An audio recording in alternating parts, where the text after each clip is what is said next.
What is up, everybody? Welcome back to my channel, Mystic Watch. And I was actually recording this video, the top 10 part 2, but I realized that, I was talking too much. It was going over 20 minutes, so I didn't want to do that. I wanted to keep it as 15 minutes tops, right? So I'm going to try to go through it again, but a lot faster. And the points I just wanted to make before was that I apologize for delaying the video. I just had, priorities between school, work, and, I was just feeling sick every now and then when I had time. But I just didn't get around to making it. But I'm making it now, and I'm going to try to start, being more frequent with content. With that being said, a quick notice following up part 1. If you guys haven't seen it, be sure to check that out. That is numbers 10 to 6. And then I had a lot of people that, were simply attacking me and my list because they're, fanboying over Naruto. Because I had Naruto at number 6. And they're like, oh, you Sasuke fanboy, stop sucking him off, whatever. And those are the people that really irritate me because they clearly have no clue as to what they're talking about. Because I hate Sasuke. I think he's a horrible character, like, in terms of character design. But that doesn't mean, like, I can freaking, if they had a freaking, a caterpillar instead of Sasuke that had the same jutsus and everything, I'd put the caterpillar at the same spot. Like, people are just stupid, like, I had this list based on how good the characters are, not because of who I like and who I dislike. Like, if Ino was the anniversary character instead of Sasuke with the same stuff, Ino would be in Sasuke's spot. Like, you gotta understand that, just don't take your, people are taking this way too personal because of what they feel like, oh, Naruto is the name of the show, so he has to be higher on the tier list. No. He's as good as his character is. Leave it at that. This is a non-dupe tier list. Even though the last one said it in the title and I explained it, people are like, Naruto has 600 healing, so why isn't he higher? Do you not read or watch anything? Whatever. So moving on, you guys can, be constructive with your arguments. There are people who had good comments as to why they believe things should be higher or lower. And then there's people that are simply just stupid and, they're like, I hate this tier list because it's garbage. Well, I don't give a shit. You can, if I wanted to put Naruto at number 400 on the tier list, there's nothing you can do about it because it's my tier list. It's my opinion at the end of the day. You can simply agree, disagree, or whatever. You don't. That's it. I don't really care what you if you don't like it or not. This is my list. So moving on to number 5, and I'm gonna go through quickly because I wanted to talk about number 2 and 1 a lot more. I guess in number 3. Number 4 and 5 I don't think are very difficult to explain their positions. Minato, vast range, high attack. Very high attack to be on that matter. A top tier field skill of boosting his own stat up to 300 with vast range. So meaning that his, it's very easy to get that 300 boost. If you're running Minato and a friend Minato, it's a 600 boost potentially. And it's like, if you're boosting 600 to a skill nuker, and we'll take Takata for example. Takata has very high, damage and multiplier.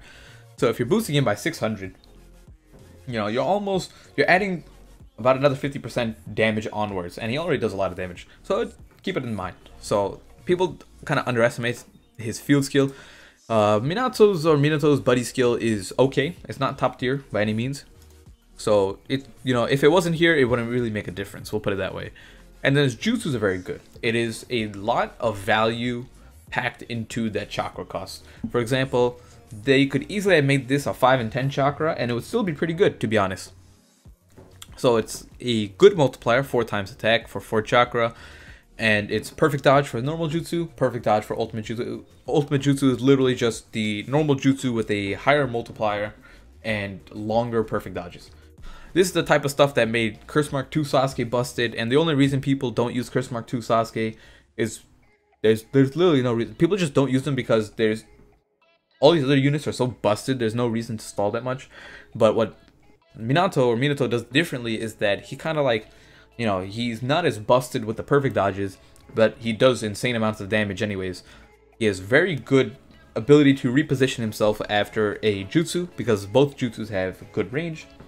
That's really it. So I don't think I need to really explain any more than this, why he deserves this spot. Moving on, at number 4 we have Takata. Another person that I think I need to explain this one because a lot of people don't understand his power. 90% of why he's busted is, in my opinion, his field and buddy skill. Reduce damage taken by 15 to 20% and reduce damage taken by 20%. It is literally, in my opinion, the best buddy skill and field skill in the entire game. You don't need healing if you're not taking damage. It's as simple as that. So, reduce damage from all sources, which adds up, right? If you're going to take 1,000 damage, you're only taking 200 damage, right? And this applies to everyone that, you know, is in range of him. Of course, it doesn't apply to himself. So it's like, if you have multiple Utakatas, you just don't take damage. Just put it that way. So, that being said, his ultimate jutsu is kind of busted, returning him chakra, having a 100% chance of slip damage, and then also being a high multiplier, which he can combo into his normal jutsu, or, you know, you can just keep on saving up for his ultimate jutsu, because it'll only cost 5 chakra after the first use, because you'll always have 3 chakra back, and you can easily generate a chakra if, you know, if you hit 2 things, and then you get an extra combination hit somewhere. So, it's just a very strong thing. And it's a long range AoE ultimate. So I don't think this spot needs to be explained any further than that. So moving on to number 3 on the list, it's going to be Sasuke Uchiha, the Rinnegan Sasuke that a lot of people are triggered about, because at the end of the day they cannot be satisfied with Sasuke being higher than Naruto. Because, you know, they just, you know, people care too much about the characters' names rather than the actual characters themselves. So you gotta remember that this is a non-duped tier list, so I don't really give a shit about the self-healing that Naruto has. So moving on, he has decent attack. It's on the lower side, I'm not gonna argue with that. I'd say this is average for long range, and it could have easily been 1500. But even without that, 30 to 60% chance of counter, okay. Reduced chance of being immobilized, it's probably useless outside of like, what is it? Phantom Castle? Not Phantom Castle. Outside of... what's the word? PvP. Oh, also, I'm not taking any PvP into account simply because they said they're going to make changes to it. So there's no reason to say that one character is good in PvP and then have him come out with a new set of stats and then everything be different. So, other than that, what makes him very strong? It is a very powerful normal jutsu, being 80% chance of slip damage, high multiplier, AoE, 7 turns of slip damage, and then knocking them back. So people seem to underestimate the power of slip damage. Slip damage is one of the best things you can bring to a impact mission, and impacts are kind of the end game stuff. So it's like, you know, if you bring slip damage, it makes killing boss. If like you don't have a lot of top tier units, slip damage is one of the most efficient ways to kill people without nuking them down with other methods. So if you have slip damage, you know, because slip damage, it works off of percent HP. So if they're at 100%, slip damage will do, I think, at maximum 10%. If you had it stacked all the way. So everyone's slip damage does a different amount of power. So I think it goes up to 10%. So if they're at a 100% HP, it'll do, you know, 10% of their damage. Then it'll do 10% of the remaining, then 10% of the remaining, and it'll keep on doing like that. So that's what kind of makes it very powerful, because what you can do is you just apply slip damage and then you stall for your ultimates, and you just keep on refreshing slip damage. So you don't really need to do damage to any of these bosses. Of course, I'm referring to the big ones, that like Kurama, Shikaku, Jubi, those type of things, because they tend to have like 300k health-ish. And then his ultimate jutsu is 14.5 times multiplier, extremely high multiplier. 80% chance of immobilization for 2 turns and pulls them closer. Pulls them closer is kind of a cool thing because it can combo into someone who has an AoE after that has a smaller range.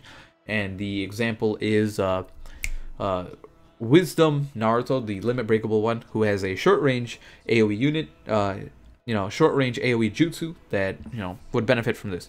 But the thing is, now this is where it gets tricky with placement. Because there's people that I know for a fact that'll still comment even after explaining this, that, you know, immobilization is useless because all the bosses are resistant to it. Well, first thing first, resistance does not mean immunity, and people seem to not get that out of their head. You can still use it, like, this does damage, right? At the end of the day, if you're trying to do damage to the boss, and it's only one boss, you're going to use this jutsu anyways. So you still have a chance of pulling off immobilization. And for 2 turns. At 2 turns, like, people are like, oh, well, it's not the 5 turns with his, you know, with his duplicates. That doesn't matter. Like, 2 turns is a long time, right? And people seem to forget about that. You know, Jiraiya and Neji, who are both very powerful top tier units, you know, even to this day, have one turn of immobilization. So it's like, you know, the fact that Sasuke is 2 should be, you know, that should be enough to explain why it's very strong. Now, 80% is still a high chance, and the other part that people seem to forget is that, well, you know, it's useless everywhere else. Just, this is what, you know, I hate the most, is when people use their personal experience with the game as an argument as why a character is good or bad, and that makes no sense at all. And the reason why is, no, just because, let's say, the people who tend to make the arguments are the ones that have played the game the longest, or played the game good amount, spent money, whatever. They could be free to play, it doesn't really matter. It's just that they have multiple units and have more experience, that's why they're voicing their opinion. Now, what people forget for some reason is that everyone assumes that, you know, everyone's got every single unit in the game and can auto everything. No, that's not how it works. You know, you have people that reroll, that are unfortunate or free to play, don't get lucky, and maybe just have this Sasuke and a couple other 6 stars. Or they're new to the game, so they can't run multiple things. You use the Sasuke's ultimate to clear out mobs. You can do that. It is allowed, right? It is a function in the game that works. And people seem to not understand that just because they don't need to, because they can wail out and get through everything, you know, your impacts, your A ranks, your S ranks, without doing that, doesn't mean everyone else can. So keep that in mind, right? You know, like, there's people that are just too close-minded and don't understand that. So that was like the biggest thing, is that his ultimate jutsu is extremely versatile, and it's less chakra than Naruto's. So, you know, it's not as impactful using it on a different map, because you can still just, it's vast range for God's sakes, right? You can kill everything but one unit and then just stall again. So that, I don't know. That's really it. So he deserves the number 3 spot in my opinion. Moving on to number 2 is Madara Uchiha, and this is where I wanted to talk a little bit about. Is someone had a very genuine comment: why is Madara better than Naruto when you know, they kind of do the same thing? Well, one, they are similar, and the reason why Madara's better is because he is not bravery or wisdom, and on top of that, his normal jutsu is just 40 times better than Naruto's. So why do I say that Madara's better? Because he's not bravery or wisdom. Well, the way this game works is you got the 3 elements: body, skill, and heart, right? Red, blue, green, that are effective against one and weak against the other. And then you have wisdom and bravery that are neutral to everything and then effective against each other. There's no element that bravery and wisdom are strong against that they take reduced damage. And that's where Madara comes in. Madara's ultimate allows him to negate type disadvantage. So at the end of the day, if you're bringing Madara to a body mission, you are going to nuke down the boss with no problem. And usually getting to the boss is not too difficult, right? The biggest problem is when you get to the boss, it's very hard to move past that point. So Madara has the benefit of being a unit. The benefit of being a heart, skill, or body is that you're strong against one and weak against the other. And by being strong, you have the benefit of tanking against them. Now, bravery cannot tank against anything. Of course, bravery has units that are just OP, but I'm talking about the physical element itself, right? It's just not in the game's nature. So Madara has the benefit of tanking against one, and then he also has the benefit of not doing reduced damage to the element he's weak against. Of course, this only applies to his ultimate jutsu, but like I said, the ultimate jutsu is like, at the end of the day, the boss is what is very difficult about running, you know, your mono teams against, you know, the weak element. So that's kind of why he's on this spot. He takes the advantage of being one of the 3 elements that are effective against each other, and then he takes away the weakness of it.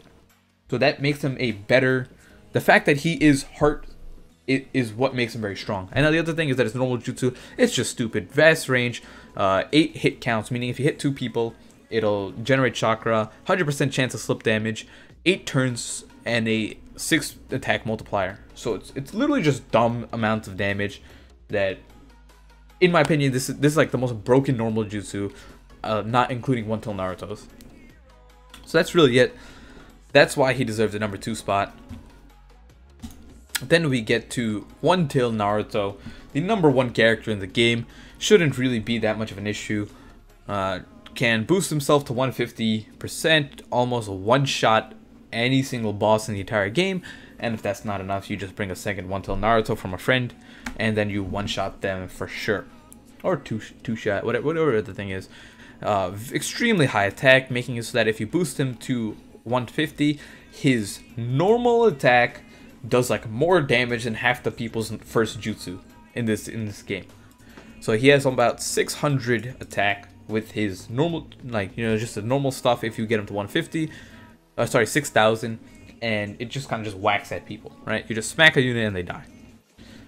Buddy skill, like I said, reduces damage by 15%. And then his field skill is boost attack by 80 to 160. So, strong field skill. Buddy skill is definitely OP, just top tier. So, you know, you can just boost with him and then switch him out. And then switch him back when you need to boost again. Normal jutsu, most broken thing in the game. And then ultimate jutsu is just a super high multiplier that nukes. At the end of the day, Naruto can solo almost any content with literally him and another Naruto, or just him on its own. 99% of the 2-unit runs are I believe like every single Ninja Road 2-unit run is doable if you bring a one-tail Naruto, and then like a Madara or an Takata, something like that. So it's like this guy just is too powerful for this game and the way the game works. So you just boost and then you walk through the entire mission, no problem, and no boss is ever a challenge.